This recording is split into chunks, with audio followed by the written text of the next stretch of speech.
Well, deciduous English woods filled with bluebells, one of the spectacles of living in the countryside at this time of year, and they're just at their very best right now. We've come to the Blickling estate here in Norfolk, where they've got some of the very best large acreages of natural English bluebells anywhere in the country, and right now's the perfect time to see them. This really sums up what they're all about. Leaving the edge of the park, you plunge into woods of magnificent forest trees, and these trees here with the bluebell blanket beneath them are probably 100 to 200 years old. Mixed planting of oak, beech, a lot of young sycamore coming on as well. We're going to walk further along this path, and there's acres and acres of bluebells to explore.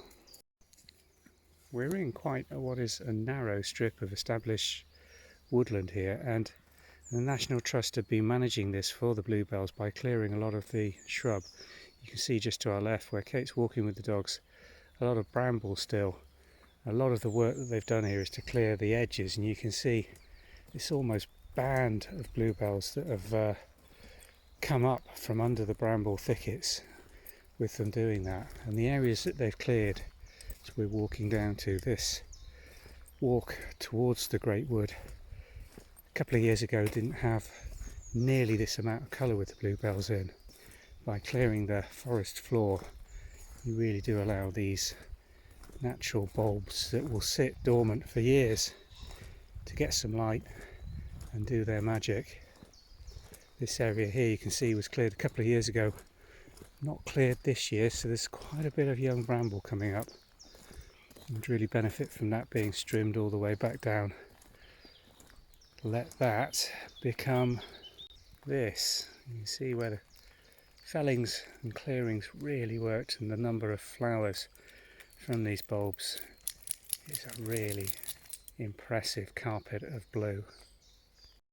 And just look at this on the valley floor, slightly sloping away towards the farmland, looking towards the west. A whole probably 2 acres that's been cleared, and just look at the beautiful bluebells that have grown here as a consequence.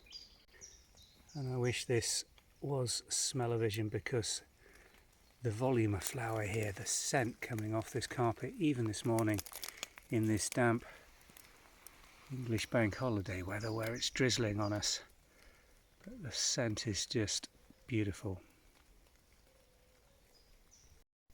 Well, we've come up into the Great Wood here at Blickling, where traditionally the big plantings of bluebells have been, but this year the number of visitors to this area has been so high that they've had to actually rope off the walkways through here and ask people not to let their dogs off lead to damage the bluebells, or their kids or themselves to run through and damage the bluebells, because the visitors seem to be damaging them. And this is why that's so important. Science says it all. This is a protected species. By law, you're not allowed to pick them in woodland or dig them up or damage them in any way. If you do so, you're breaking the law. Of course, if these are growing in your garden, then you're allowed to do that, but not on public land or in parks like this, where it is a protected and endangered species. And the bluebells here at Blickling are all the native English bluebell. Hyacinthoides non-scripta. There we go. These are native bluebells. Magical feature of a lot of deciduous English woodland. And they're certainly wonderful here at Blickling. Now, we've done a series of videos about propagating bluebells and growing them from seed. And here's a good guide in terms of when you do that, how long it's going to take before you get a full flush of flowers. 5 to 7 years from seedling through to flowering bluebell. But this is why it's worth trying, or at least letting them seed. We never deadhead our bluebells at home. We do let them set seed, and we've been rewarded with quite a thick patch. Just come up to a lovely little thicket here, but it's, as you can see, absolutely full of sycamore seedlings. Now the bluebells are coping very well with that at the moment, but part of the reason that these are becoming increasingly rare is the management of these woodlands is becoming increasingly expensive, and the reason for these woodlands being planted 100, 200 years ago was for the wood that was essential for construction, both of ships and houses. That obviously is now all historic and gone, and it's only places like the National Trust and large wealthy estates that can actually afford to manage coppice woodland and clear the forest floor so that these large specimen trees form a single canopy, and areas of bluebells can develop as a consequence, just like these. And bluebells play their part in the ecosystem, providing nectar, usually at quite an early stage in spring, for a range of emerging insects, including butterflies coming out of hibernation and really needing to refuel. Plenty of it in this woodland for them. Moths as well overnight, and other flying insects will all benefit from this planting. This is the difference clearing the woodland floor can make to the species you have growing.